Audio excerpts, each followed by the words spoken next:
Muito bom dia a todos. Daremos sequência às nossas aulas magnas. Vai ajustar o som ainda.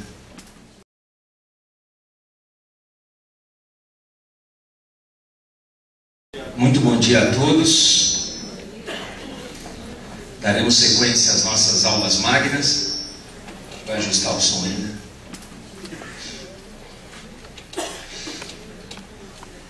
Eu gostaria de, antes de fazer a abertura, salientar duas coisas. A primeira é o caráter informal das nossas conversas, dos nossos debates.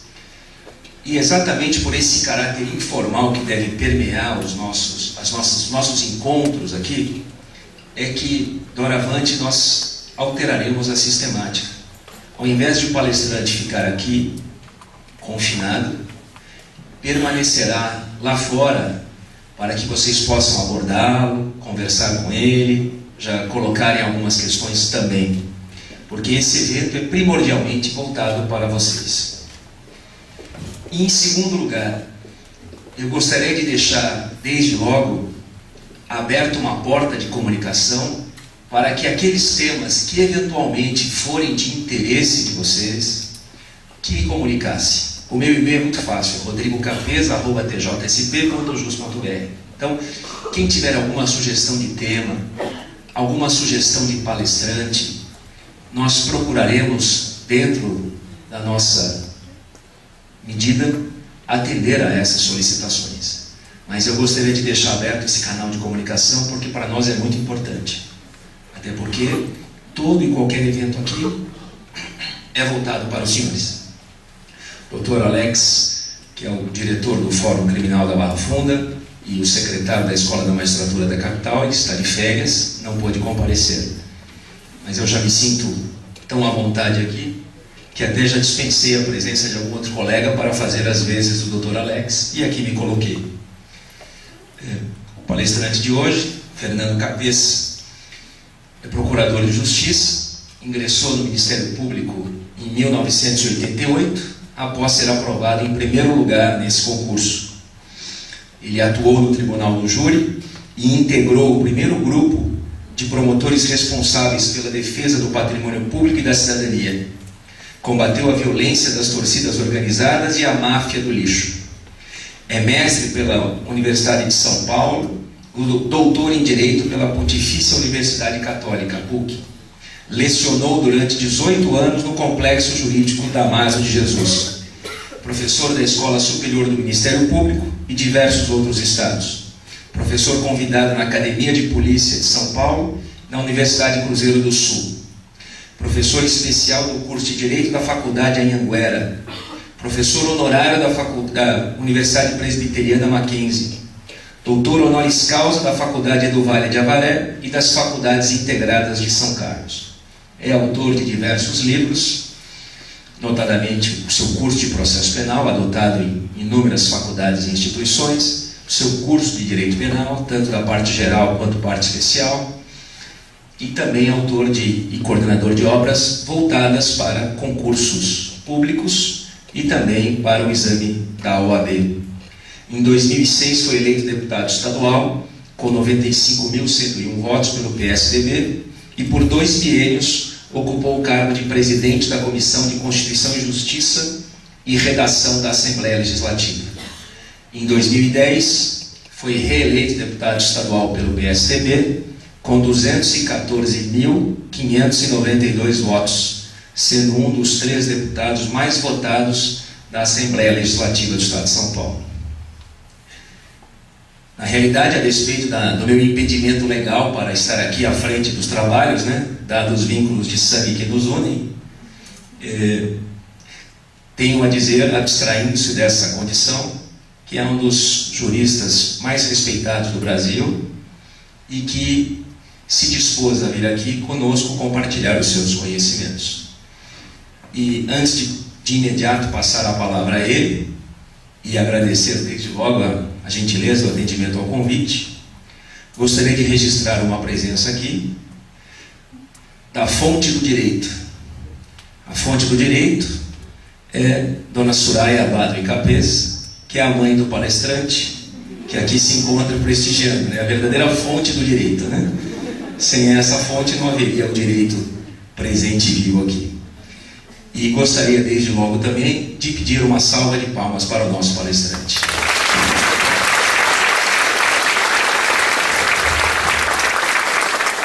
Aqui passo sem mais delongas a palavra.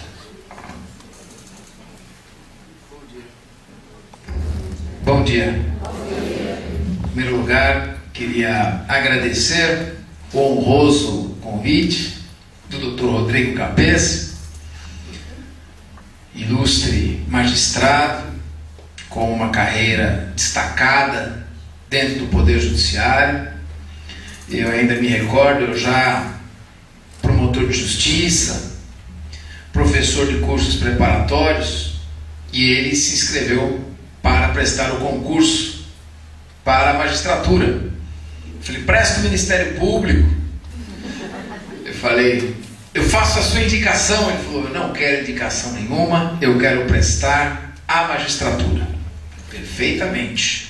Eu trabalhei no Tribunal de Alçada Criminal, trabalhei no Tribunal de Justiça, tem até um colega meu dos tempos de escrevente do Tribunal de Justiça, e tenho grandes laços com a magistratura. Fico muito feliz pela sua opção. Eu vou te passar os meus resumos para você estudar. Ele falou, não quero.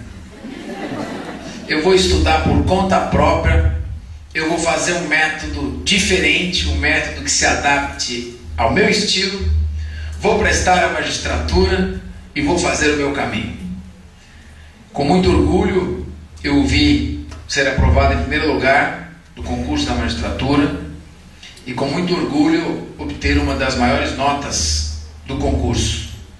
Sempre foi dedicado, muito estudioso, determinado, extremamente sério, focado, e para mim é um grande orgulho tê-lo como irmão, assim como cidadão do estado de São Paulo, paulistano, ver na magistratura paulista um juiz desse jaez. Nós que desde o início do mandato demonstramos o nosso comprometimento com as causas da justiça. Estamos lutando para aprovar a proposta de emenda constitucional que determine, nos termos do parágrafo 2º do artigo 98 da Constituição Federal, como a Constituição Federal já determina, que o Estado de São Paulo, por meio desta PEC, disponibilize todos os recursos provenientes da arrecadação das custas e emolumentos judiciais para custear os serviços e servidores da justiça. É a autonomia financeira do Poder Judiciário. Essa é uma de nossas principais bandeiras. Estados reconhecidamente menos estruturados e menos organizados que São Paulo conseguiram obter o atendimento ao princípio constitucional da duração do processo durante um prazo razoável. E o Estado de São Paulo, que detém 18 milhões de processos, o Tribunal de Justiça, sobrecarregado com 600 mil recursos, necessita não de observações desairosas. Os servidores do Judiciário, sejam eles magistrados, sejam eles escreventes, oficiais de justiça, necessitam de investimentos, de uma justiça informatizada, de uma justiça que tenha recursos. E eu fico feliz como um defensor do Poder Judiciário, um defensor da justiça, sobretudo da justiça estadual do Estado de São Paulo, em ver o alto nível dos magistrados, o alto nível dos servidores, dos serventuários da justiça. Eu tenho um grande orgulho, porque com imensa honra fui escrevente no Tribunal de Justiça, assim como foi meu irmão. Com imensa honra fui servidor, escrevente no Tribunal de Alçada Criminal, e eu devo tudo ao trabalho que desempenhei no setor técnico de pesquisas do Tribunal de Alçada Criminal. Foi lá que me proporcionaram ter acesso ao estudo diário de acórdãos da jurisprudência de um dos tribunais criminais mais importantes da história do judiciário brasileiro. O tribunal que formou e formatou a jurisprudência que hoje é reconhecida pelo Supremo Tribunal Federal. Portanto, quero dizer que me sinto extremamente honrado com este convite.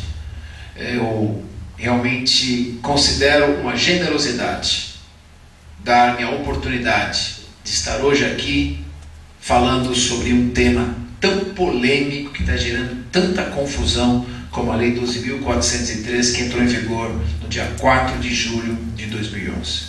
Portanto, Dr. Rodrigo Capês, independentemente de laços de consanguinidade, qualquer que fosse a nossa relação, consanguínea ou não, esses elogios se fariam do mesmo modo, porque é justo que se faça. Gostaria também de pedir licença para, estando minha mãe aqui, não fui eu quem a convidou, foi o Rodrigo, é a primeira vez que vou fazer uma palestra com ela presente, mas também é justo que se faça um reconhecimento, porque nos meus primeiros passos no ensino fundamental, eu fui uma criança que tive alguma dificuldade de assimilação da matéria. E minha mãe ao meu lado, estudando, resolvendo os problemas, principalmente de matemática, que não entravam na minha cabeça. E ela me proporcionou dar a arrancada, me tornar um bom aluno durante todo o período que fui estudante. Mas um bom aluno porque tinha alguém me cobrando, me estimulando e me dando condições. E eu tenho certeza que se atingir algum ponto na área profissional, tudo se deve a um bom começo, a um bom impulso, a uma estrutura familiar e a uma mãe dedicada. Portanto, é justo que se faça também aqui uma homenagem.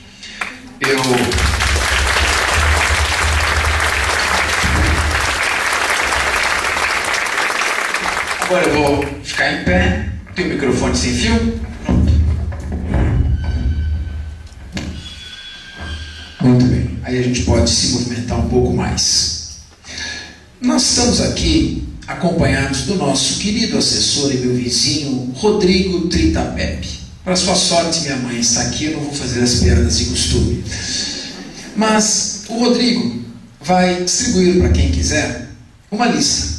Nessa lista tem na coluna da esquerda um nome, para que eu possa te chamar pelo seu nome, te conhecer, conversar. Na coluna do meio, o endereço eletrônico, porque nós temos até agora 68 artigos escritos sobre temas jurídicos, a grande maioria sobre temas de direito penal e processual penal. E eu gostaria de encaminhar a vocês. E o telefone, que eu posso não entender a sua letra. Aí eu te ligo e você me conta o que está escrito. Essa lista que o Rodrigo vai distribuir servirá de critério para eu sortear 3 livros. Eu quero me garantir que pelo menos alguns fiquem até o final.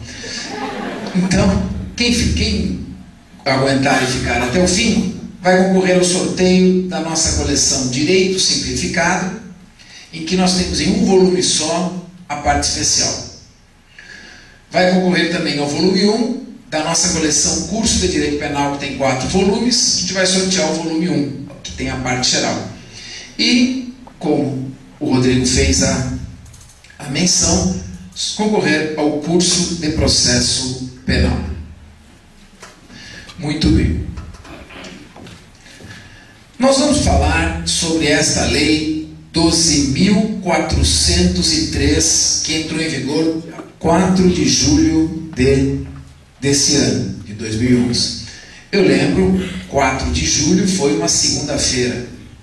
Eu saí no domingo à meia-noite de casa e percorri alguns distritos policiais para ver as dificuldades na implantação da nova lei.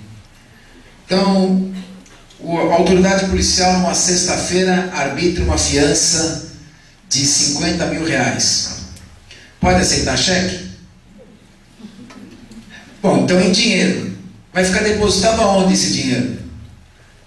é feito um livro de fiança e o escrivão fica como depositário, com 50 mil reais até segunda-feira. Vai de ônibus para casa, vai voltar. Se for assaltado, ainda vai ter, coitado, ainda vão pensar mal dele, porque não existe ainda uma estrutura para o recolhimento. Tem que funcionar um posto de uma agência bancária em algum ponto e plantão 24 horas. O sujeito está em livramento condicional e é preso em flagrante. Ora, se ele pratica um crime doloso, está revogado o benefício do livramento condicional. Mas quem pode revogar é o juiz de execução. E é sexta-feira à noite ou sábado. E aquela infração é afiançável. Então a autoridade policial vai ter que arbitrar a fiança. Essa pessoa vai ficar em liberdade, depois o juiz, revogando o livramento condicional, determinará a expedição do mandado de prisão. E algumas questões interessantes, como um sujeito que satisfaz a própria lascívia na presença de uma criança, não cabe prisão preventiva. E a infração é afiançável. A lei não é ruim. No entanto, nós temos a mania, no Brasil, de legislar por remendos. Então você mexe numa lei, mas não mexe no sistema. E o que acontece? Você anarquiza todo esse sistema. Hoje, sair na rua com uma arma de fogo de calibre proibido, sem ter o porte, implica num crime mais grave que tentar assaltar uma pessoa com essa arma. Hoje, se você, por exemplo, é preso em flagrante pela prática de receptação, furto, quadrilha ou bando, sequestro, como eu já falei, satisfação da própria lascívia na presença de criança ou adolescente, apropriação indébita, o sujeito não fica preso. Por quê? Porque mexemos pontualmente na lei processual e não mexemos nas penas dos crimes. Com base nessas observações iniciais, é que a gente vai fazer uma abordagem sumária dos pontos polêmicos e mais controvertidos desta lei e, eventualmente, de um ou outro tema também do direito penal. Mas esse é o foco principal, porque essa é a lei que hoje está provocando a maior polêmica, a maior discussão. Então, primeira observação. A Lei 12.403, de 4 de maio de 2011, que entrou em vigor no dia 4 de julho, consagrou os princípios constitucionais.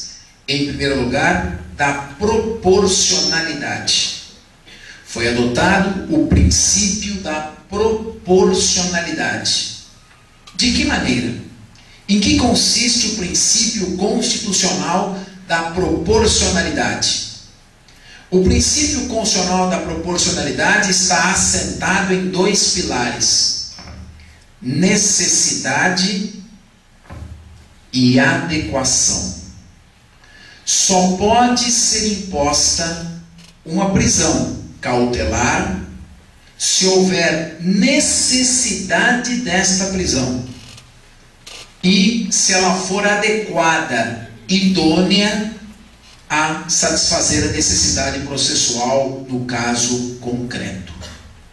Sem necessidade e sendo inadequada, não pode ser mais decretada custódia cautelar.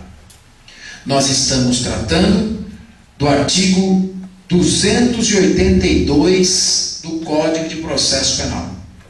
Um artigo que se encontra no título 9 do livro 1 do Código de Processo Penal. Como vocês sabem, o livro 1 do Código de Processo Penal trata do processo em geral, das regras gerais de aplicação ao processo. Esse livro 1 é composto de alguns títulos. O título 9 é o título que trata da prisão, das medidas cautelares e da liberdade provisória. Já no título, nós extraímos a primeira observação. Se o título 9 do livro 1 do Código de Processo Penal trata da prisão, das medidas cautelares e da liberdade provisória, com a primeira conclusão a que a gente chega e que vai orientar a nossa interpretação para alguns pontos polêmicos. Da prisão, das medidas cautelares e da liberdade provisória. Conclusão: a prisão é um instituto diferente das medidas cautelares alternativas. Medidas cautelares não se confundem com a prisão. As medidas cautelares são providências acautelatórias alternativas à prisão. São opções acautelatórias à prisão. Uma coisa não pode ser confundida com a outra.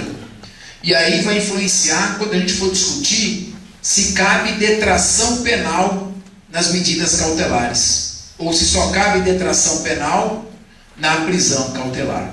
Então, o primeiro ponto logo se encontra no título: prisão, medidas cautelares e liberdade provisória. Muito bem. A prisão exige proporcionalidade. E como eu falei, proporcionalidade pressupõe necessidade e adequação. Necessidade. Vamos lá. Inciso 1 do artigo 282. Só pode ser imposta a prisão se houver necessidade. Para quê? Necessidade para aplicação da lei penal. Ou seja, só pode ser decretada a prisão se ela for necessária para assegurar a futura aplicação da lei penal. Se não há nos autos, se não consta da investigação nenhum elemento que indique que o investigado ou o réu vai se evadir, vai desaparecer do distrito da culpa, vai frustrar a futura aplicação da lei penal, se ele tem residência fixa, se ele está desenvolvendo uma atividade laborativa, se não há por que suspeitar que ele vai frustrar a futura execução, não há necessidade da prisão para garantir a futura aplicação da lei penal. O inciso 1 fala também de necessidade, repetindo a prisão preventiva, para investigação ou instrução criminal. Tem que ser necessária a medida para garantir a investigação ou instrução criminal. O que significa isso? Tem que haver algum indício de que o investigado ou o réu está atrapalhando as investigações ou a produção da prova em juízo. Está seduzindo ou subornando testemunhas, está intimidando, ameaçando testemunhas, está destruindo, ocultando provas, de alguma maneira está obstruindo a produção, a dilação probatória. Tem que ter algum indício, senão não há necessidade da prisão. E finalmente, foi muito feliz a lei, necessidade para evitar a prática de infrações penais. No lugar de necessidade para garantia da ordem pública, o inciso 1º usa uma expressão muito mais precisa, muito mais técnica.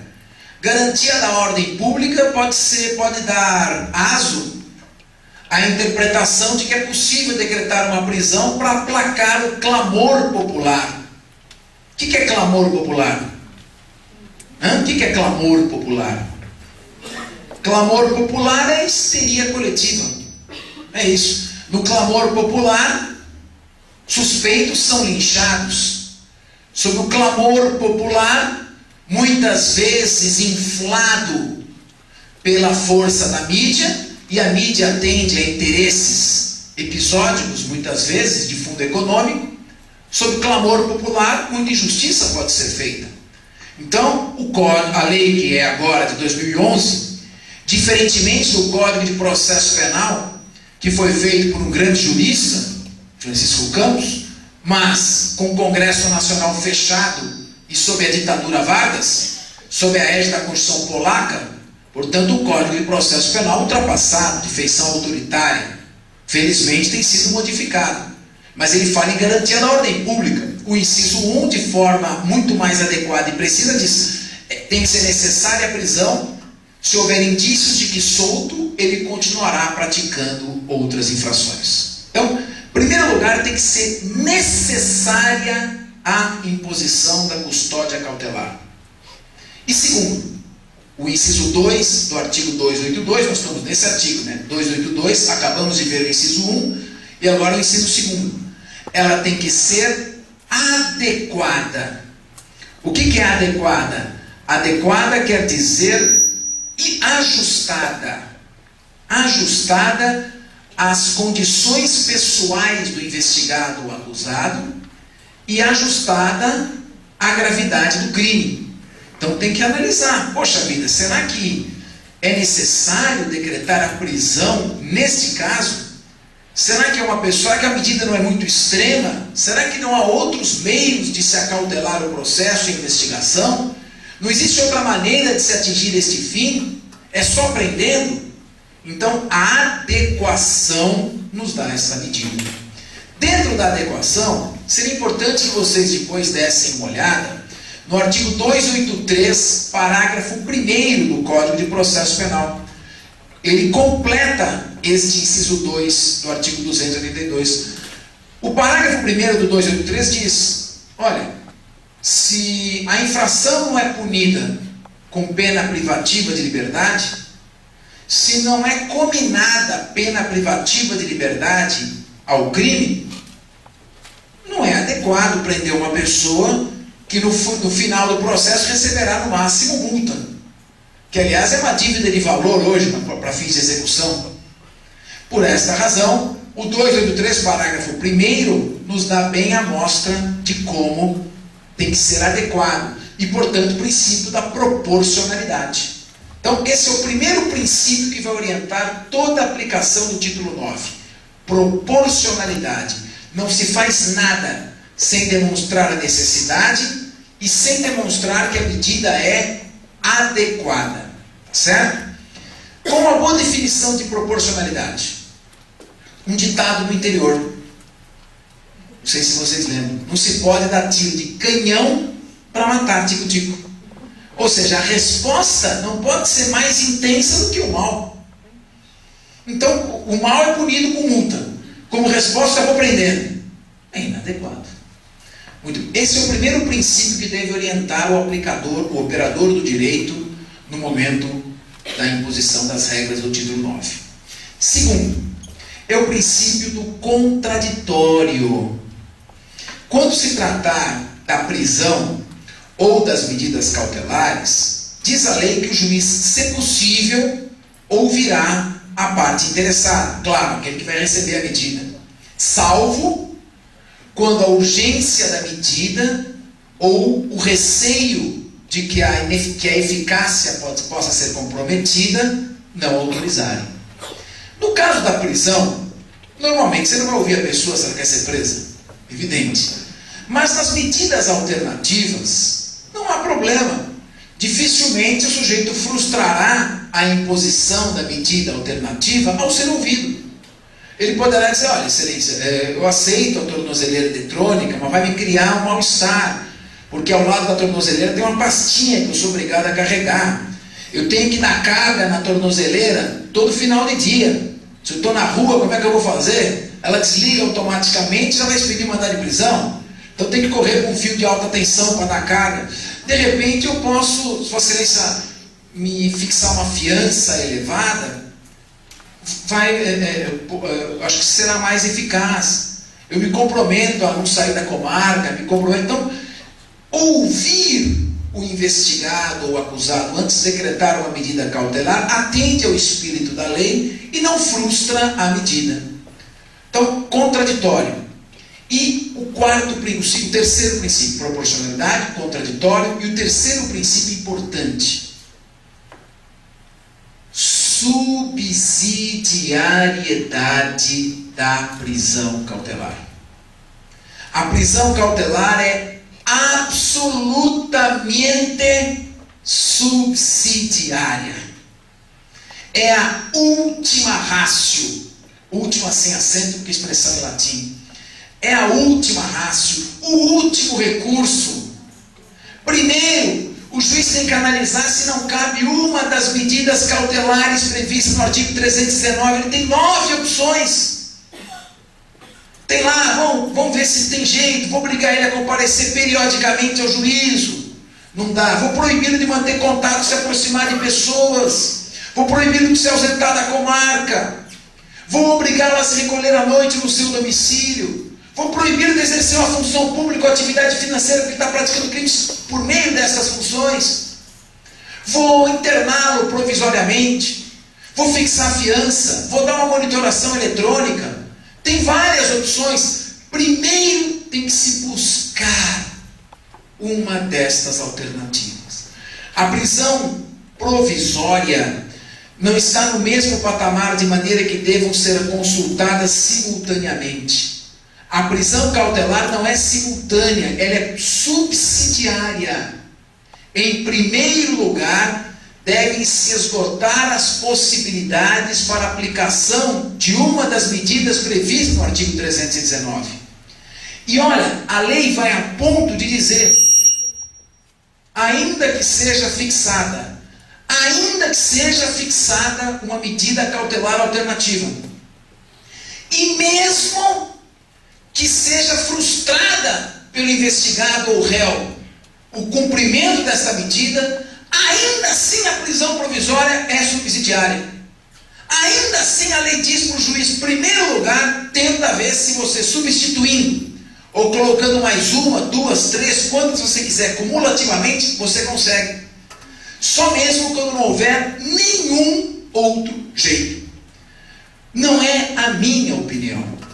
É o que está escrito na lei. Não é a minha vontade. É a vontade da lei. São os parágrafos 4º e 6º do artigo 282.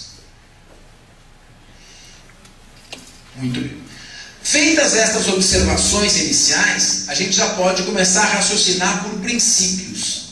Aliás, no direito penal moderno e no processo penal moderno, só se raciocina por princípios. O método é dedutivo. Pega o direito penal, os princípios constitucionais do direito penal. Pega o processo penal, os princípios constitucionais gerais do processo penal. A partir dos princípios é que você vai resolvendo situações específicas. A gente agora já tem o norte.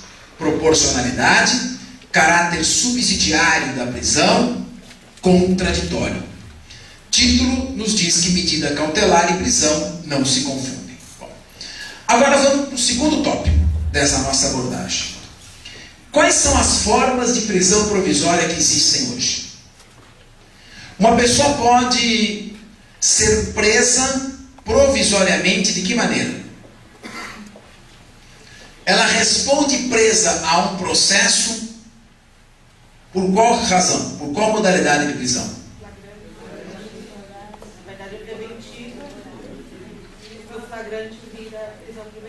Eu digo que só existe uma modalidade de prisão provisória. Uma pessoa só pode responder presa em virtude de prisão preventiva. As outras duas modalidades que o Código de Processo Penal passou a prever são: primeiro, a prisão temporária. A prisão temporária, que é uma prisão tipicamente da fase de investigação criminal. Prisão temporária está prevista numa lei especial, é a Lei 7.960 de 1989. 7.960 de 89.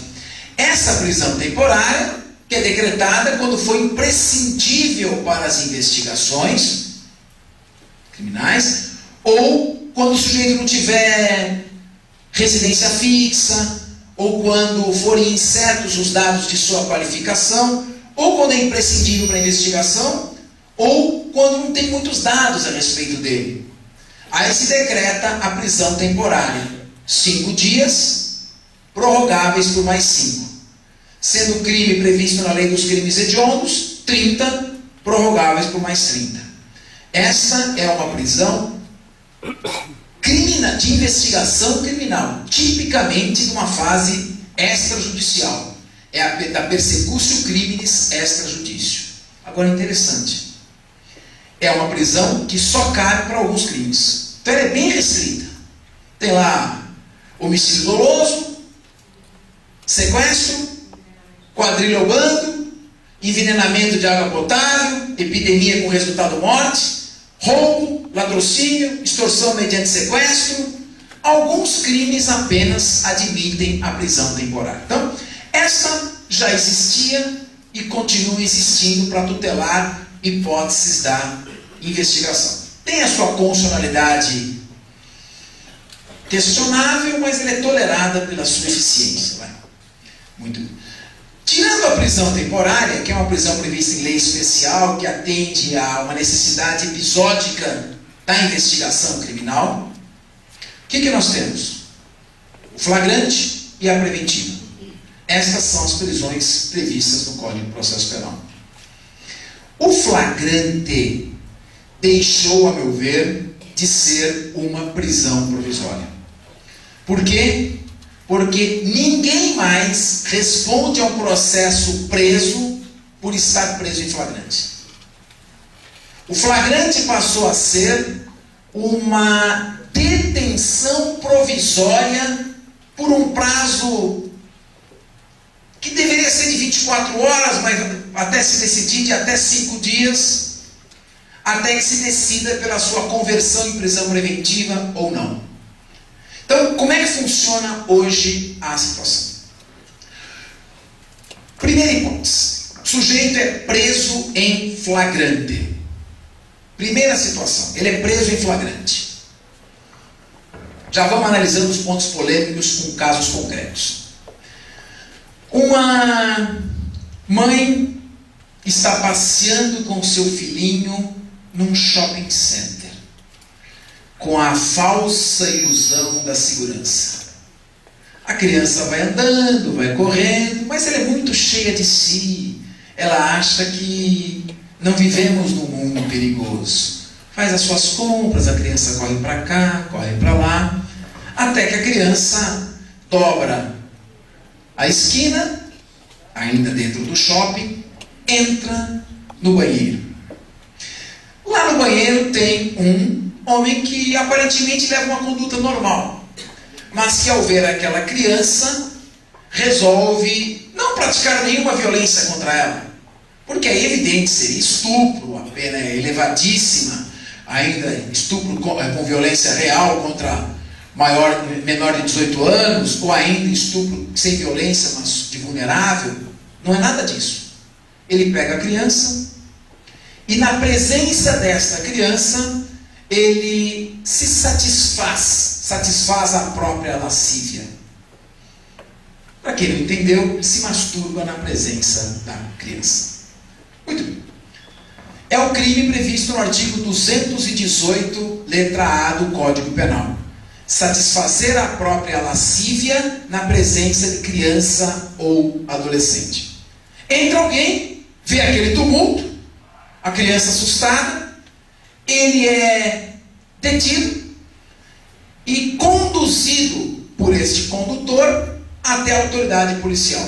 A autoridade policial, vendo aquilo, dá voz de prisão em flagrante. Ele está preso em flagrante. Primeira dificuldade.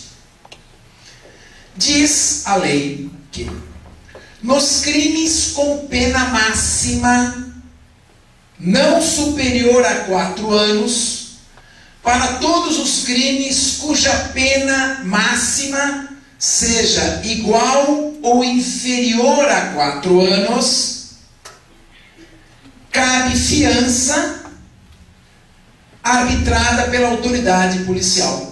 A autoridade policial deverá arbitrar uma fiança de 1 a 100 salários mínimos para crimes cuja pena máxima não exceda a 4 anos. Pena deste crime, 1 a 4 anos. Esqueceram de atualizar. Assim como a pena do sequestro. O sequestro, na sua forma simples, admite prisão temporária, mas não admite a prisão em flagrante. Sequestro, furto simples, receptação na forma simples, apropriação indébita e, que medo, quadrilha ou bando. Estes crimes, nenhum deles tem pena máxima superior a 4 anos. O sujeito então está na presença da autoridade policial. E a autoridade policial vê aquele crime, vê a família revoltada do lado de lá, querendo bater no sujeito que está preso. Ele já tentando controlar um tumulto na sua delegacia. E aí ele resolve arbitrar a fiança para não ter problemas de abuso de autoridade. Enquanto ele arbitra a fiança, ele vai conversando e fala: mas um homem como o senhor fazer uma coisa dessas? Tenha juízo, isso é uma coisa que se faz. Doutor, eu sou uma pessoa normal, mas foi o impulso que eu tive. Pode ser que amanhã eu tenha outro impulso igual. E agora?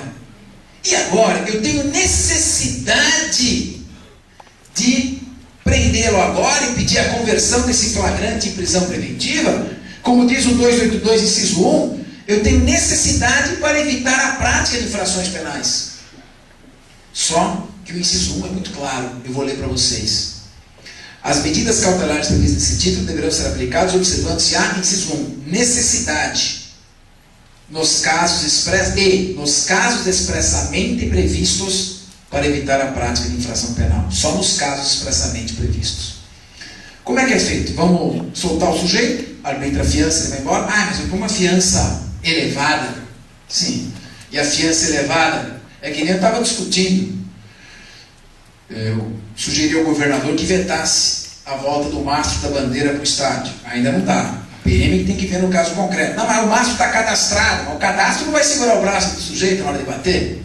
Então a fiança não segura o impulso da pessoa. O que fazer nesse caso? Nós entendemos que a autoridade policial não deve arbitrar a fiança. Então é abuso de autoridade? Nós estamos aqui recorrendo a um artigo 321.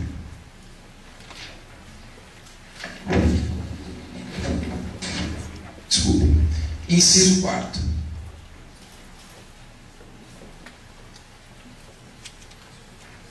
Perdão. Artigo 324, inciso 4º do Código de Processo Penal.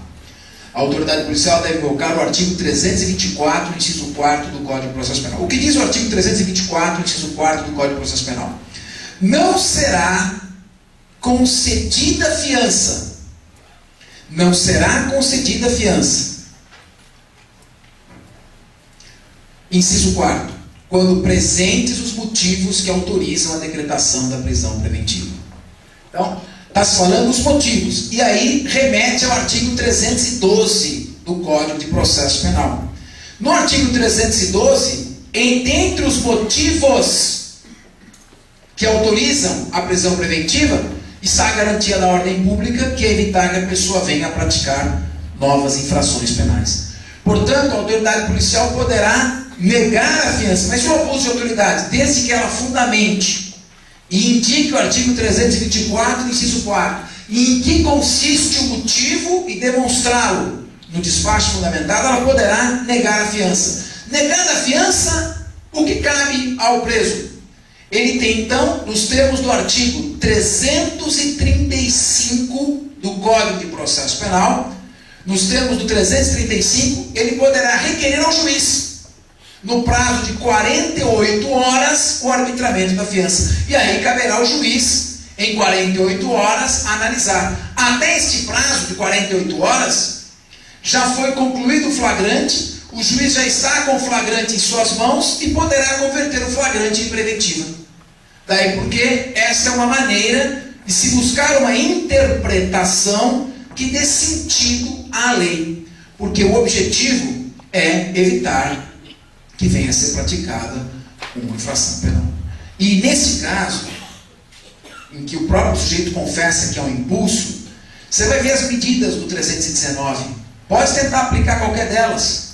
Fiança, tornozeleira, desliga a tornozeleira. Eletrônica, desliga. Proibição de frequentar lugares. Como é que vai ser feita a fiscalização? Não é? Tem só um comentário, por exemplo, no interior é mais fácil. tem a pena aqui de cautelar de recolhimento ao próprio domicílio à noite. Sabe quem fiscaliza? Depende o PM que prendeu. Esse é o único fiscal. Ele vai lá, esse sujeito não pode sair de casa, ele vai lá na pescaria, que está aqui no meu lugar, eu te prendi. Então aconteceu o seguinte, o juiz me contou, uma comarca do interior, o PM vai até a casa do sujeito, à noite, abre a porta, ele não está. A família, e onde é que ele está? A família já instruída, falou ali, saiu, mas não sabemos onde ele está, mas ele volta logo. Relatório. Liga no celular do sujeito, ele corre para a Santa Casa. Aí fala, não estou passando muito bem, o senhor pode me atender? O médico, olha, o senhor está vendendo saúde? Muito legal. Aí faz um diagnóstico, não tem absolutamente nada, o senhor não tem nada, vai para casa. O senhor pode só me dar um atestado, por gentileza que eu estive aqui, o senhor me diagnosticou, pronto. Aí ele vai, o juiz chama e fala, bom, e aí? Estou vendo o seu atestado, o senhor não estava na sua casa. Então, mas eu fui na Santa Casa e não estava passando bem. Ah, que interessante, na sua casa ninguém sabia. É que eu não queria preocupar. Então, é difícil essa fiscalização. Imagina um parado, né, na rua, às soltas. Então, me parece que a prisão seja o meio mais adequado. Mas, vamos em frente. Vamos continuar com a nossa peregrinação. O sujeito foi preso em flagrante.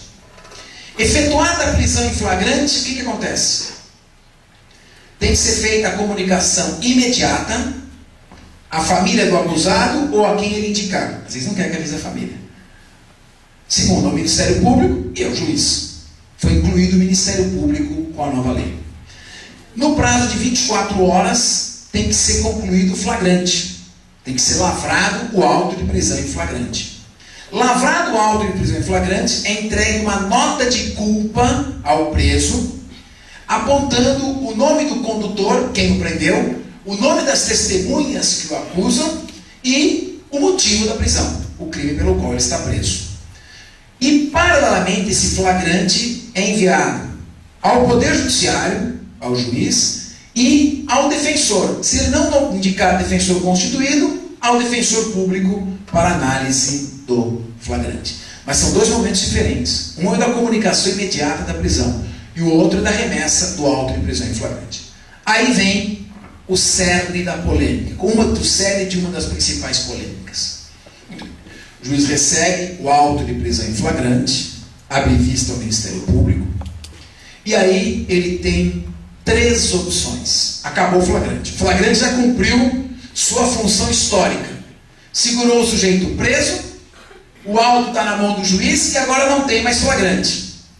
Para o prosseguimento da investigação e para a instauração do processo, não haverá mais flagrante. O juiz tem 3 opções. Primeira opção, a mais difícil: relaxar o flagrante se for ilegal.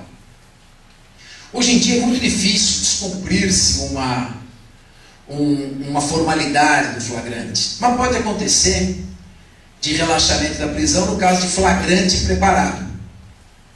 Pode acontecer. Flagrante preparado, ou então não é situação de flagrância. O sujeito é preso não logo depois, logo em seguida ao crime. São as hipóteses de relaxamento mais comuns, mas é raro. Então, relaxamento da prisão, não é relaxamento. Segunda opção do juiz: conversão do flagrante em prisão preventiva. Está lá o juiz, olhou, acho que a autoridade policial agiu bem. Estão presentes os motivos que autorizam a preventiva, não é caso de arbitramento da fiança. Então, eu vou analisar se deve ser convertido o flagrante em preventiva ou não. O que é necessário para a conversão do flagrante em prisão preventiva? O que precisa? Primeiro, pressupostos. Então, a preventiva primeiro tem que ter preenchido os seus pressupostos. Tudo isso tem que ser observado. Se o Ministério Público fizer um requerimento, no requerimento do Ministério Público e na decisão do juiz. Primeiro, pressupostos. O que são os pressupostos? Prova do fato. Normalmente, a certeza visual do flagrante evidencia a prova do fato e indícios suficientes de autoria. Se não houver prova do fato e indícios suficientes de autoria, não pode ser decretada a prisão preventiva. Tem que estar preenchidos os pressupostos. Eu nem analiso o motivo. Se os pressupostos é o que pressupõe. Se não estiverem preenchidos esses pré-requisitos, nem se analisa o mérito do motivo. Prova do fato e indícios de autoria. Tá claro? Então, analisando o flagrante, bom, o cara foi flagrado no banheiro, numa situação de satisfação da própria lascívia, tem testemunha, foi preso em flagrante, preferiu silenciar-se e falar em juízo, mas há uma certeza do fato e há indícios de que ele tenha sido o autor desse fato. Muito bem. Está preenchido o pressuposto. O pressuposto. Primeira pergunta que eu faço para você. Mas se há prova do fato e indícios de autoria, aí de acho. O Ministério Público não tinha que oferecer a denúncia?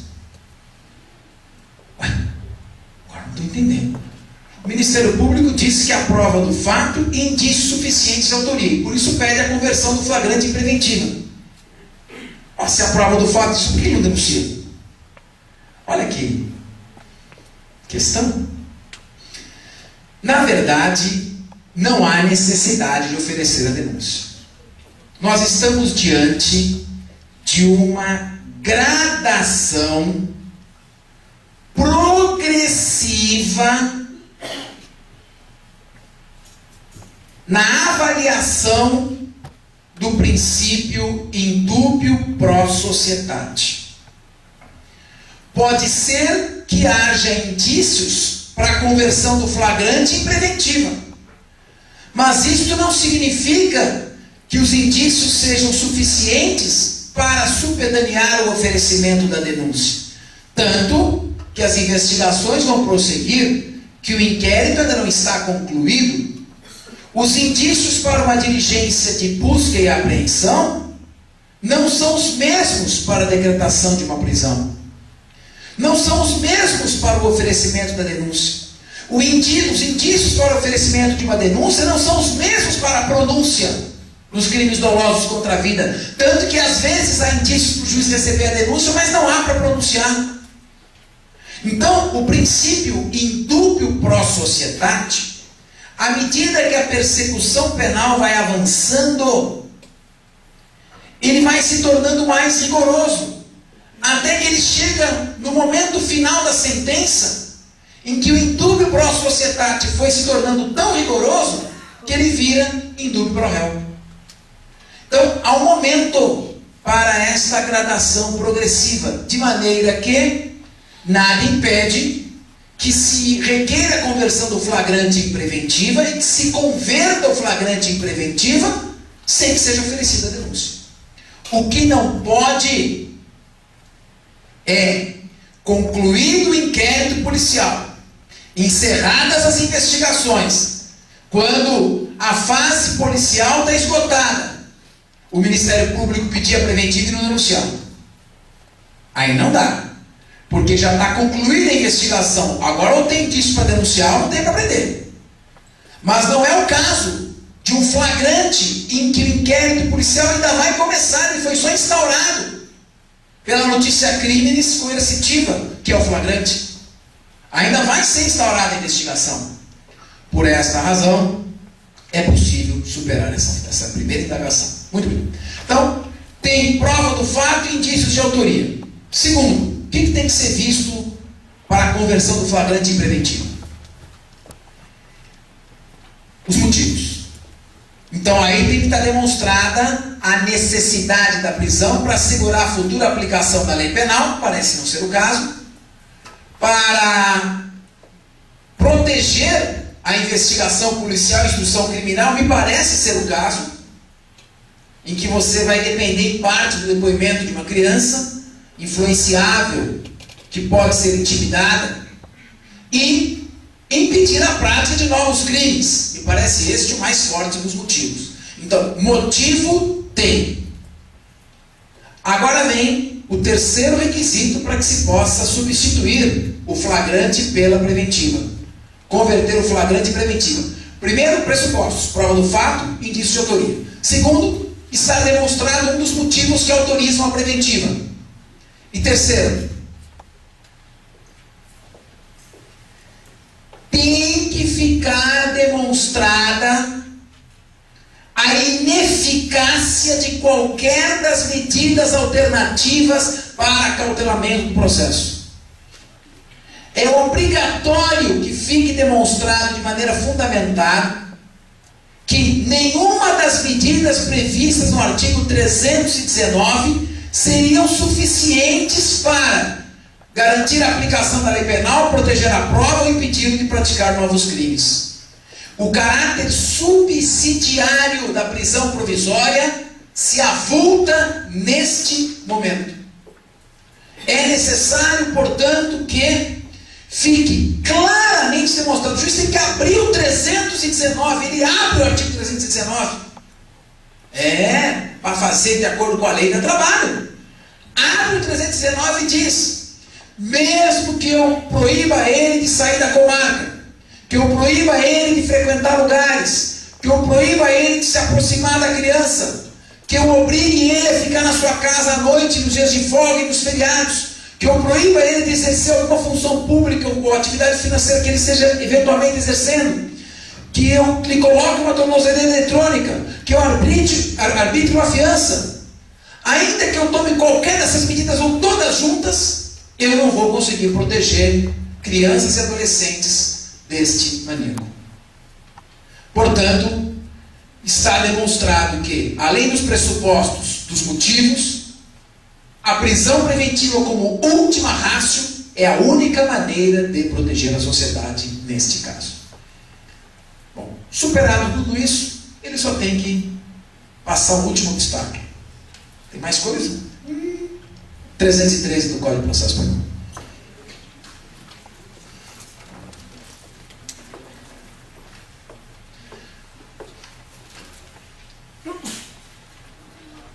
Só cabe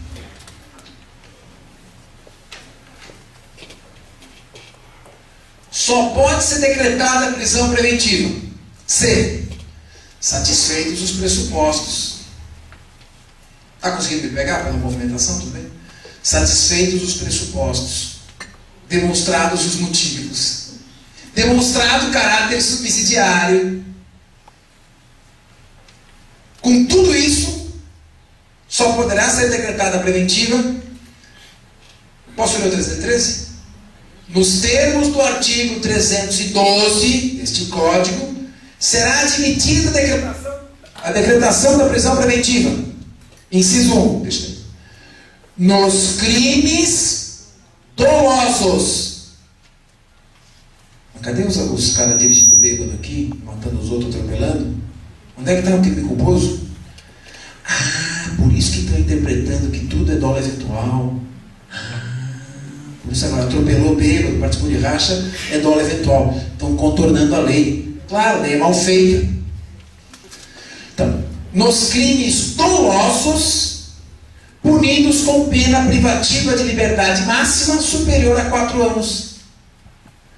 Além de tudo isso, tem que estar prevista uma das hipóteses previstas em lei. E aqui entra, por isso que o tema da palestra é questões polêmicas, né? Aqui entra outra questão polêmica. Entendemos que quando a lei condiciona a prisão preventiva a esta hipótese, ela não está se referindo ao caso que tratamos. Quando a lei se refere ao inciso 1 do artigo 313, ela está, ou qualquer outro dos incisos, se a pena máxima não for superior a 4 anos, mas se ele for reincidente em crime doloso, cabe. Se ele não for reincidente em crime doloso, mas for violência doméstica, cabe. Se não for violência doméstica, mas não tiver dados sobre identificação, cabe. A lei está se referindo a estes incisos, não para o caso que nós estamos tratando. É necessária a presença de uma destas hipóteses somente quando se trata de indiciado ou acusado solto. A lei, ao tratar do artigo 313 e condicionar a prisão preventiva ao fato de ser crime doloso com pena máxima superior a 4 anos, está se referindo ao indiciado ou acusado solto, que vai perder a liberdade antes da condenação e ser segregado cautelarmente. A lei se refere à chamada prisão preventiva genuína ou autônoma.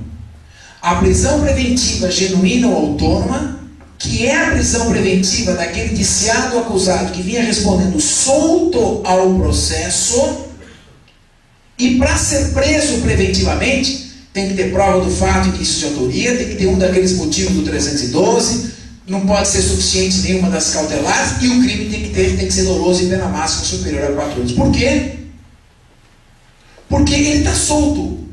Ele não foi preso em flagrante, ele está solto, e ao final, se ele receber a pena de 4 anos, ele terá direito, nos termos do artigo 44, inciso 1º do Código Penal, a substituição desta pena por uma restritiva de direitos, que pode ser uma prestação pecuniária, uma prestação inominada, uma perda de bens e valores, uma interdição temporária de direitos, uma limitação de fim de semana, uma prestação de serviço à comunidade.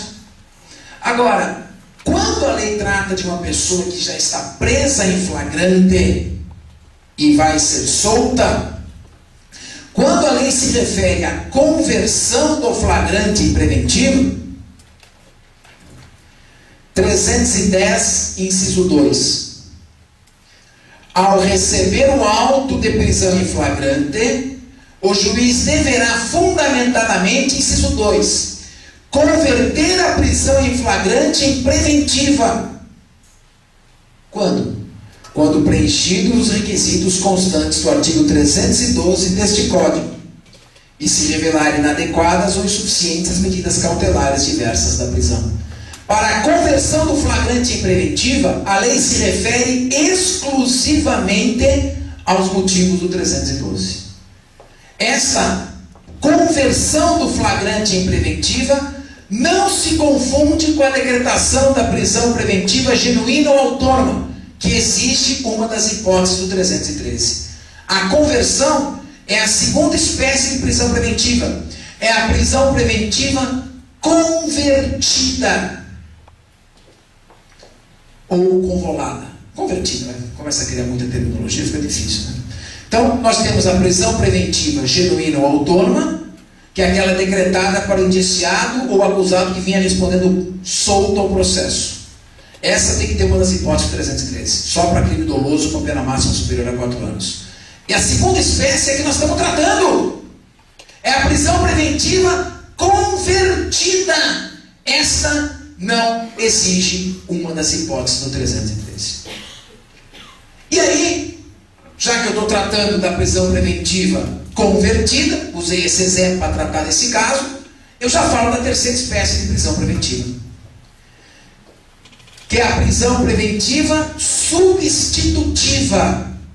Qual que é a prisão preventiva substitutiva? Parágrafo 4º do 282.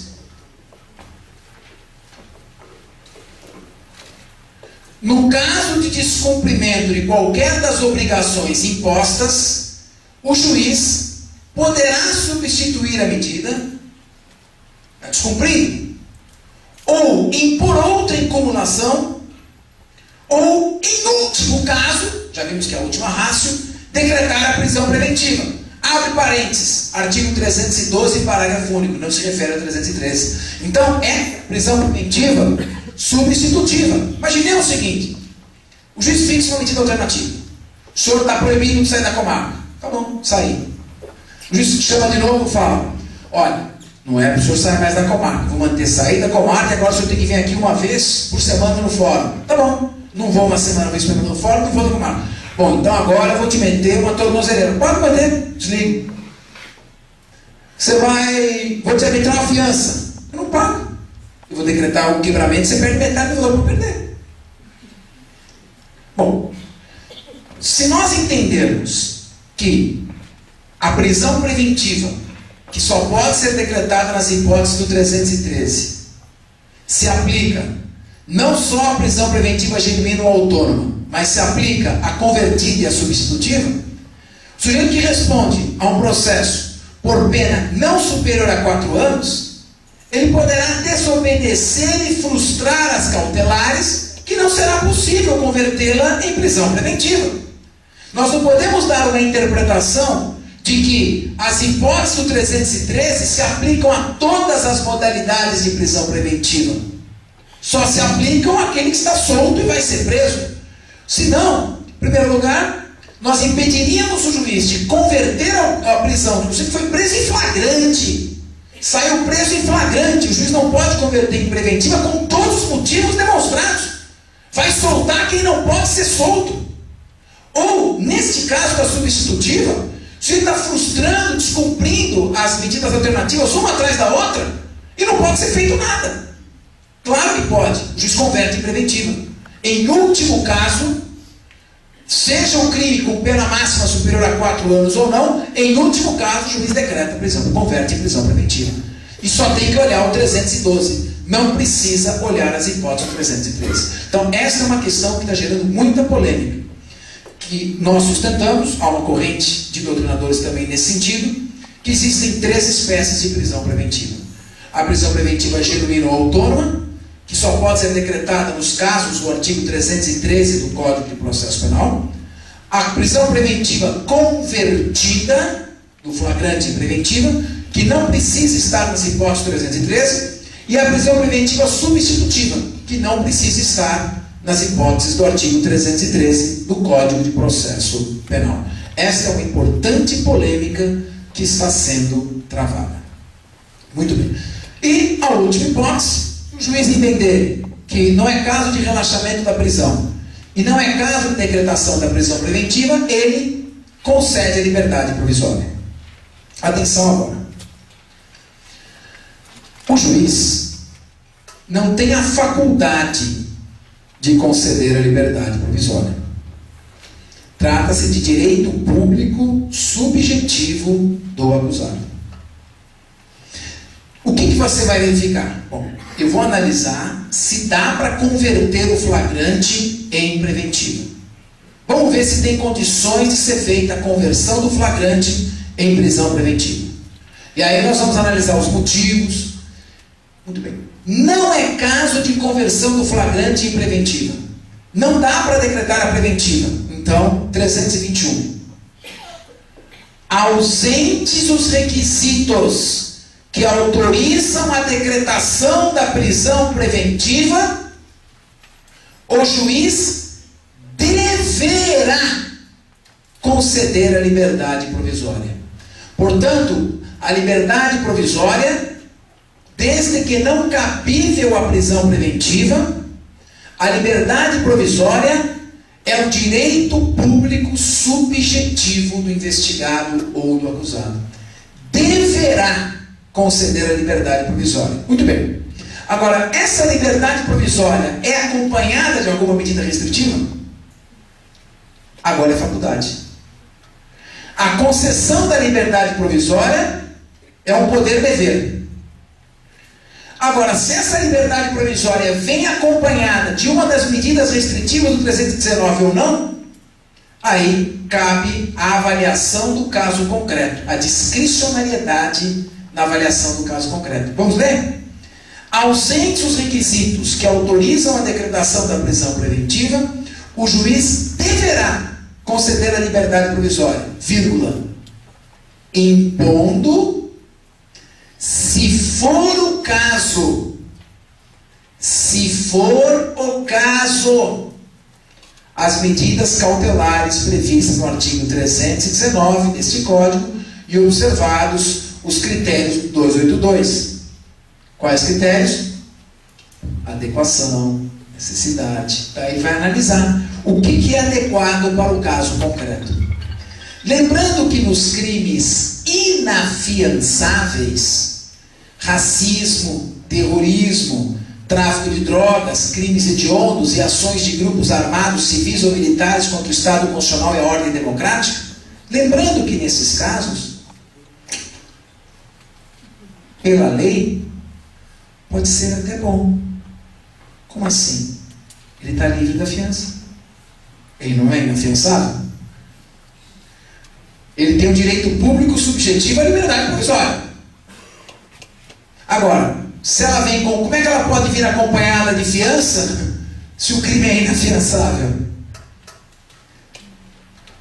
Você não sabe. O juiz está decretando uma fiança de 300 mil reais para você pagar. Meu Deus, encontrei uma solução, que o crime que você praticou é muito grave, é inafiançável. Nós vamos pedir o cancelamento da fiança. Sentiram? Aleluia, irmã. Então veja só. Nesse caso, o juiz vai ter que pegar outras medidas previstas no 319. Ele analisa qual das medidas é cabível. Bom. Agora chegamos então, já nos aproximamos do epílogo da palestra, não porque eu queira parar de falar, mas porque o tempo está avançando. O 319. Que trata das medidas cautelares diversas da prisão. São 9. Primeiro, antes de decretar a prisão preventiva, tem que se verificar o seguinte: se não é caso de conceder a liberdade provisória acompanhada de uma das medidas cautelares. Quais são as medidas cautelares? Bom, proibições. Proibição de sair da comarca sem comunicar ao juízo. Proibição de frequentar lugares, proibição de manter contato ou se aproximar de vítimas ou testemunhas, proibição de exercer função pública ou atividade financeira se o crime estiver sendo praticado no exercício desta função. Proibições. O que mais? Obrigações. Obrigação de comparecer ao juízo periodicamente. O juiz é que vai fixar qual é esse período. Uma vez por semana, uma vez a cada 15 dias, 2 vezes por semana. Obrigação. Qual foi que eu falei? Obrigação de comparecer ao juízo por justificatividade. Obrigação de se recolher à noite e nos dias de folga e feriados à noite, quando o sol se põe, e nos dias de folga, domingo, sábado e feriados, obrigação de se recolher em seu próprio domicílio. Quantas tem aí? 6. Depois mais 2. Fiança e monitoração eletrônica. Nós realizamos na Assembleia Legislativa um encontro importante com o diretor do Departamento Penitenciário Nacional, conversando sobre a implantação dessa monitoração, qual a tecnologia que vai ser implantada, porque tem umas que são infamantes. A pessoa vai andando com o negócio, segurando você numa mala 007, a tornozeleira, e vai apitando onde ele vai. Isso é uma coisa absurda. Você dá estava até discutindo, porque você é morador de rua, vai recarregar onde a tornozeleira à noite? Meter o pé no fio de alta tensão? Então, ainda a tecnologia precisa. Por que ela é necessária ser desenvolvida? Para que uma medida cautelar imposta quando ainda não há culpa formada não se transforme numa pena proibida pela Constituição, que é infâmia. Então, é preciso tomar cuidado. Então, eu falei 8, não é? 8 medidas alternativas. Mas tem 9 incisos, mas eu quero falar 8. Por que você não quer falar 9? Por que não? 4 proibições, 2 obrigações, comparecer e recolher em casa, e a fiança e a monitoração. 8 medidas restritivas. A 9ª, sabe o que é? Não consigo entender. Não sei como é que ela foi parar aí. A internação provisória. Então, aí vem a pergunta que se coloca. Tivemos um debate muito profícuo com meu grande amigo e mestre Antônio Escarantes Fernandes, que foi meu examinador no concurso do Ministério Público, um dos maiores juristas do Brasil, professor titular de processo penal da USP, figura humana maravilhosa. Então, nessa polêmica aqui, como é que a gente faz agora? Medidas alternativas, internação provisória. Qual é a polêmica? Pelo visto, a última de hoje. Tem tantas mais. Muito bem. Cabe detração penal? Artigo 42 do Código Penal. O que é detração penal? É o cômputo, o desconto na pena privativa de liberdade e na medida de segurança do tempo de internação provisória ou prisão provisória. Artigo 66, inciso 3, letra C da Lei de Execução Penal. Transitada em julgado a condenação, é expedida a guia de recolhimento. A guia de recolhimento vai para o juízo de execução. Se o sujeito tem várias condenações, chegam várias guias de recolhimento para o mesmo juiz, no local em que ele está preso. Com essas guias de recolhimento, ele determina o cálculo de liquidação de penas, soma todas essas penas. Se forem crimes praticados em continuidade delitiva ou concurso formal, mas em juízos diferentes, por isso se frustrou a aplicação da regra do concurso de crimes, quando chegar no juiz de execução, ele faz esse cálculo, chama unificação de penas. Então ele unifica, soma, chega na pena final. Muito bem. Aplicada a pena final, essa é a pena que ele vai cumprir. Desconta-se o tempo em que ele ficou preso preventivamente. E aí chega-se ao ponto final, que é a pena exata que ele vai cumprir. Eu pergunto, ele não ficou preso preventivamente, porque o juiz não aplicou a prisão preventiva. Ele substituiu, deixou de aplicar a prisão preventiva, porque a prisão preventiva é subsidiária. Ele optou antes por uma das medidas. Cabe detração? Está dando uma confusão. Eu também acho. Olha, vamos ler o que está escrito no 319? São medidas cautelares diversas da prisão. São medidas cautelares diversas da prisão. Ora, se elas são medidas cautelares diversas da prisão, não se confundem com a prisão. Se elas não se confundem com a prisão, como é que vai admitir detração? O título 9, que eu já chamava a atenção no início da fala. Título 9. Da prisão, vírgula, das medidas cautelares e da liberdade provisória. E vou no 321. Ausentes os requisitos que autorizam a decretação da prisão preventiva, o juiz deverá conceder liberdade provisória, impondo, se for o caso, as medidas cautelares. Portanto, as medidas cautelares previstas no artigo 319 acompanham a liberdade provisória. Como é que podem ser confundidas com prisão? Daí porque me parece que não dá para sustentar o cabimento da detração penal. Como é que você vai fazer detração penal da fiança? Como é que vai ter detração penal da pessoa que vai periodicamente ao fórum? Só numa hipótese, porque não dá para entender como é que ela foi parar lá. A internação provisória. A internação provisória é a prisão preventiva, só que cumprida no manicômio. Desculpe, no hospital de custódia e tratamento psiquiátrico. Vamos ler a placa direita, embora o estabelecimento seja o mesmo. Então, a internação provisória tinha que estar lá. Tirando a internação provisória, as demais hipóteses admitem a detração. E aí vem a diferença. E eu encerro, faltam São 11h42, eu vou encerrar às 11h45 em ponto. O artigo 318 diz o seguinte: a prisão preventiva é preventiva. O juiz olhou o 319 e falou: não cabe nenhuma das hipóteses, eu decreto a preventiva. Decretou. A preventiva será cumprida na casa do sujeito.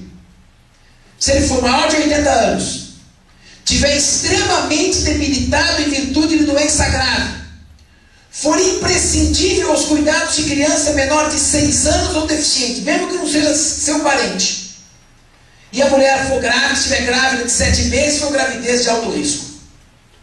Nesses casos, ele cumpre a preventiva em casa. Não se confunde com o recolhimento domiciliar noturno, porque lá ele só fica à noite nos dias de folga. Aqui fica o tempo todo dentro de casa. É prisão preventiva. Esta, diferentemente do recolhimento domiciliar noturno, admite a detração penal. E essa tem sido a polêmica ainda mais difícil de superar. Se o recolhimento domiciliar noturno admite a detração ou não. Entendemos que não, porque é medida que se compõe com a liberdade provisória. Somente a prisão preventiva domiciliar. Bom, muitos pontos ainda poderiam ser abordados, como esses casos de fiança que foi aplicada numa comarca, o interior do estado do Nordeste, eu não lembro agora qual, me perdoe. A fiança foi aplicada em 50 milhões de reais.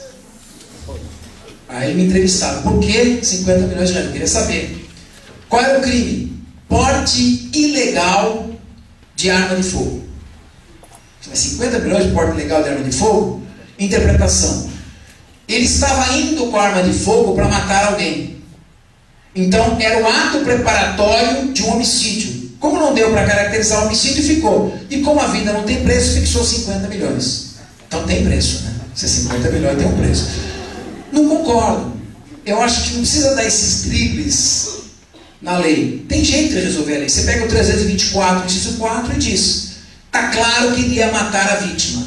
Portanto, se ele solto, irá complementar esse homicídio e está presente o motivo de evitar a prática de crime. 324, inciso 4, nego a fiança porque não será concedida a fiança quando presentes os motivos que autorizam o preventivo.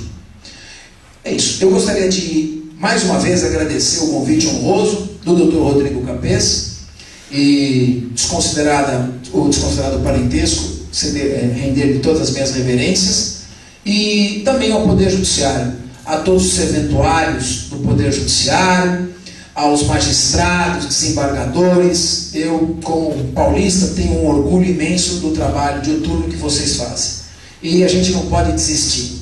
Quem sabe nós vamos lutar e vamos aprovar a justa autonomia financeira. Nós temos já uma estratégia para isso e esperamos conseguir torná-la realidade. Muito obrigado, até uma próxima oportunidade. Quem puder ficar, concorre no sorteio que eu vou fazer em 2 minutos. Quem tiver que ir, eu compreendo. Muito obrigado, bom dia a todos.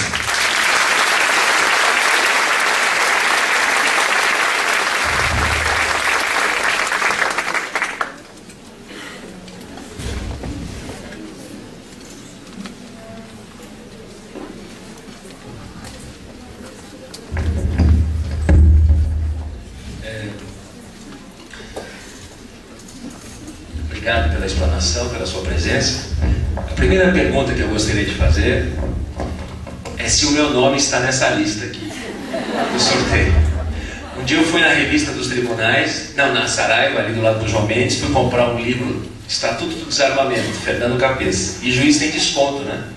Aí eu apresentei meu RG, minha carteira funcional, para ter o desconto, e a vendedora olhou: mas o senhor não é parente do autor? Eu falei: mas eu tenho que comprar todos os livros.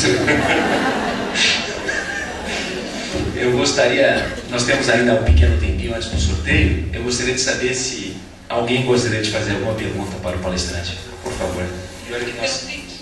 Vai ter que ser a plenos pulmões. Ah, não temos microfone.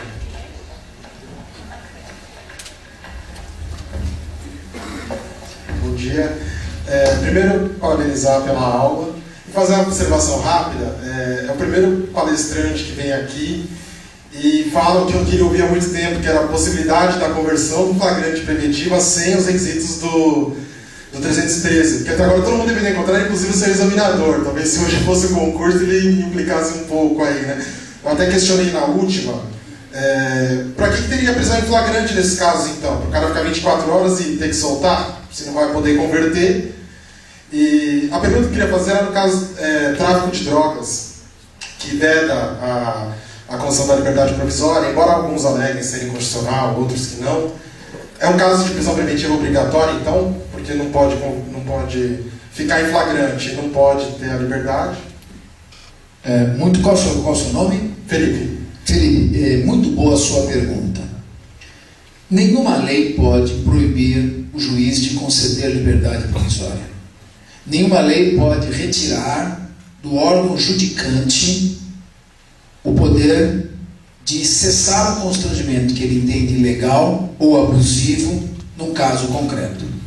A proibição da liberdade provisória é absolutamente inconstitucional. O juiz poderá sim conceder liberdade provisória num caso de tráfico. Poderá. Claro que é um crime que demanda toda a atenção. Dificilmente, principalmente quando o sujeito faz do tráfico um modus vivendi, né? um criminoso profissional, dificilmente alguma medida alternativa terá a mesma eficácia que uma prisão. Mas há alguns casos em que você pega o uso compartilhado, por exemplo. O uso compartilhado em que as pessoas se conheceram na hora. Se fossem pessoas já de relacionamento, nem tráfico seria. Mas como se conheceram na hora, deu tráfico, caracterizou. Então é um caso específico em que o juiz analisando, bom, esse tráfico ele não está indo vender droga na porta de escola, ele não está comercializando, ele não faz disso aí um modus vivendi. Então eu quero conceder liberdade, não posso, sou obrigado a manter ele encarcerado até o final do processo. Hoje admite-se a substituição por pena restritiva de direitos, o tráfico de jurisprudência pacífica do Supremo. Então por que não poderia conceder liberdade provisória? Então, da mesma maneira que se entendeu que o regime integral fechado é inconstitucional, com muito mais razão, proibir a liberdade provisória quando ainda não temos a culpa formada é inconstitucional. O que não significa que se deva conceder. É claro, tem que ter muita cautela. Mas, em casos excepcionais, o juiz pode. Só até aproveitando a sua pergunta, me permita, a grande questão hoje em dia é a seguinte: da mesma forma que não se pode vedar em abstrato a liberdade provisória, o reverso dessa moeda é a decretação da prisão preventiva pela mera gravidade do crime. A decretação da prisão preventiva pela mera gravidade do crime significaria restabelecimento da prisão preventiva obrigatória. Então, tráfico, eu prendo. O que o juiz deve fazer? Ele deve procurar extrair das circunstâncias do caso elementos para então decretar a prisão. Não, decreta a prisão porque é roubo. Se ele der um decreto dessa forma, essa decisão corre o risco de ser derrubada. Por quê? Porque ela foi decretada pela mera gravidade do crime. E a decretação pela mera gravidade do crime significa prisão preventiva obrigatória. Então, é interessante que na decretação de uma prisão, temos às vezes um malveso de decretarmos a prisão com aquelas fórmulas padrão, né? Um despachinho padrão.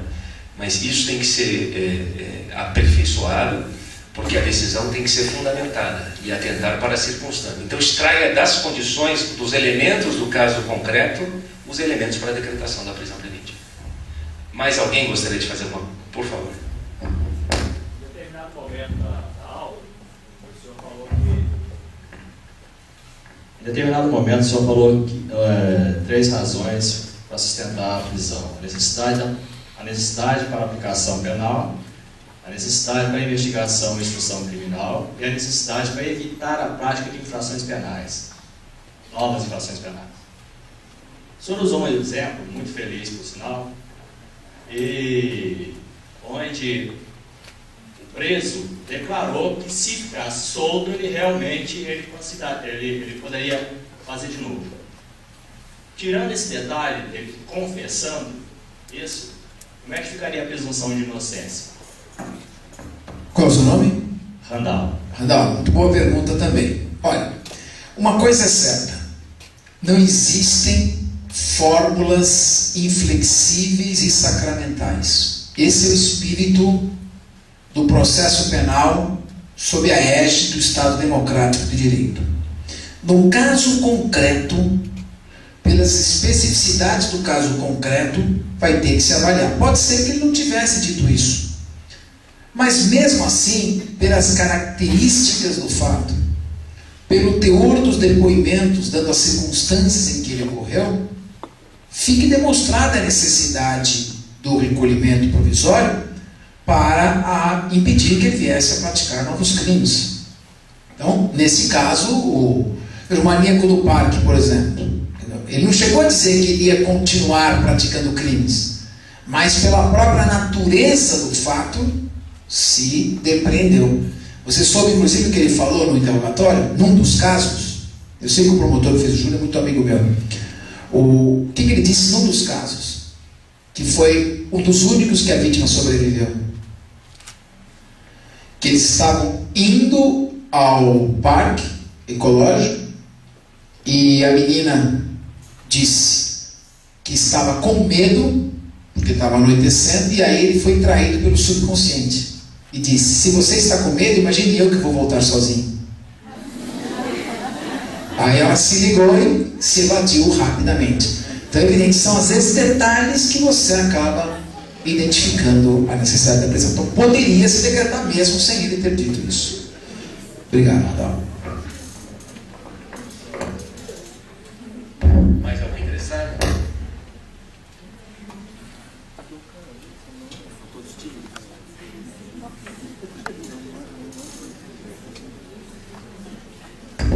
Sem mais delongas, passaremos ao sorteio então dos livros.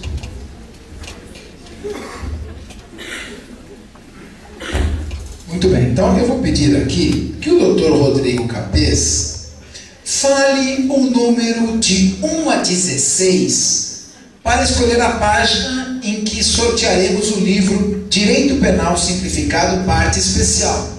Por ser simplificado, cabe todo neste volume. O não simplificado está nos volumes 2 e 3 da coleção Curso de Direito Penal. De 1 a 16. 16. 16, homenagem ao meu sobrinho Gabriel, filho do Rodrigo. Agora, dona Soraya, nós temos 13 linhas aqui. Escolha uma linha para nós brindarmos ao nosso primeiro agraciado. Uma 13. Até 13. 12. Carla Cristina Moraes Luiz. Luiz ou Ruiz? Luiz, por favor. Vem aqui, você acaba de ganhar.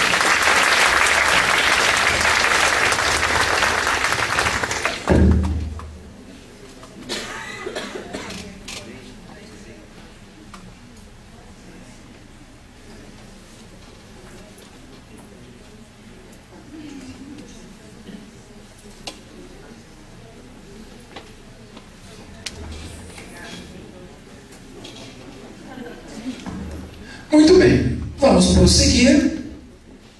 E o Dr. Rodrigo falará novamente de 1 a 16. Agora vamos sortear o volume 1, com a parte geral. Aqui nós defendemos a teoria constitucional do direito penal. Tem a teoria naturalista ou causal do século XIX, a teoria finalista de Hans Welsel, a fase pós-finalista, e no século XXI a teoria constitucional. O que é a teoria constitucional? O fato típico, para que se aperfeiçoe, necessita-se da tipicidade formal e da tipicidade material. O que é a tipicidade formal? Subsunção formal, fazer o que está previsto na lei. E o que é a tipicidade material? Conteúdo. Aí entra os princípios da insignificância, intervenção mínima, proporcionalidade, alteridade, ofensividade. Se não tiver conteúdo, não é fato típico. Além, é claro, do dolo ou culpa. Isso que é a teoria constitucional do direito penal.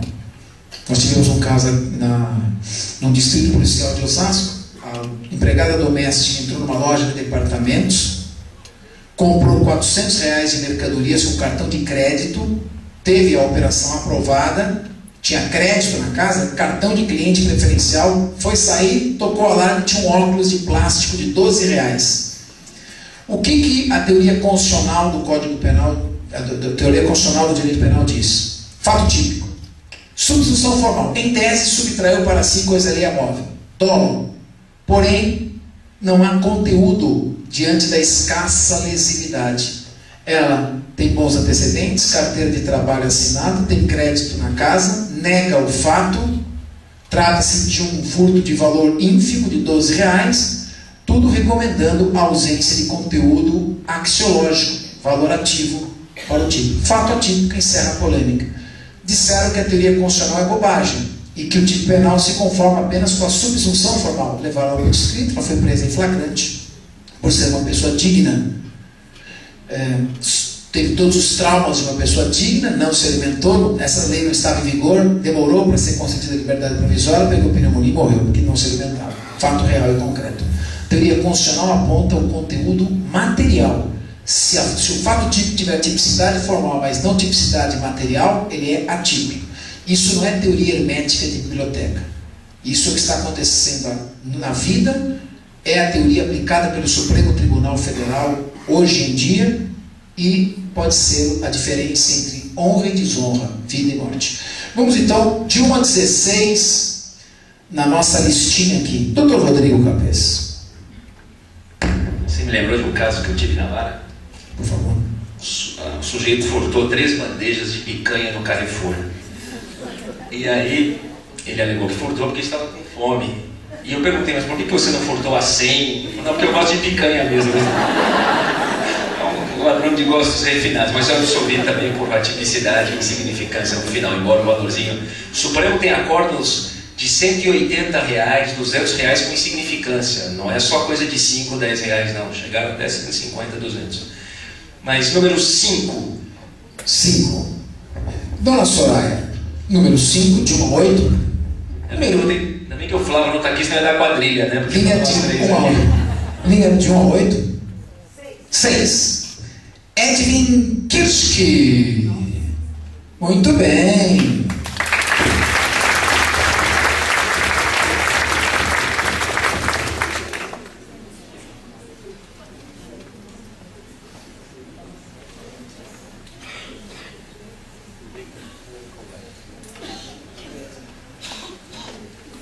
Muito bem. Só para também lembrar, o princípio da insignificância, ele tem o valor da resolutiva como um dos critérios. Tem que analisar a lesividade social como um todo, né? Então, curso de processo penal, que o Dr. Rodrigo reclamou, ele vai receber hoje a coleção, então. Curso de processo penal.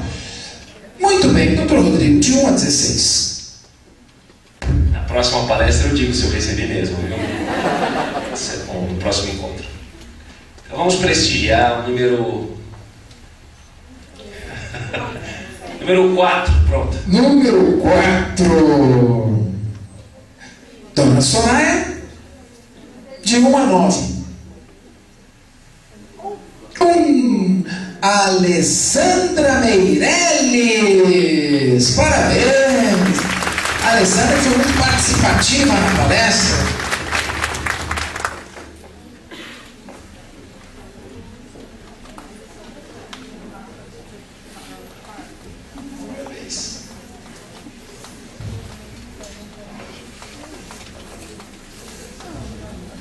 Bem, devolvemos a palavra ao nosso presidente, Dr. Rodrigo Capes, para as considerações. Gostaria de agradecer a presença de todos mais uma vez. É um prazer podermos realizar essas atividades para vocês. Saibam que estas aulas magnas foram pensadas e idealizadas para os servidores. Os juízes que aqui vêm, que são muito bem-vindos, na verdade, não são a parte mais importante. A parte mais importante são vocês, os serventuários. E é por isso que eu quero estabelecer essa ponte, esse diálogo com vocês. Apresentem sugestões, críticas, aquilo que vocês acharem necessário que seja eficiente para que nós aprimoremos cada vez mais estas aulas magnas, que é o objetivo. Gostaria mais uma vez de agradecer a sua presença, muito obrigado e obrigado a todos. Escute o meu atestado. Está aqui na minha mão, já abri e peguei. Isso aí é a questão do direito de imagem. Muito obrigado, viu, gente?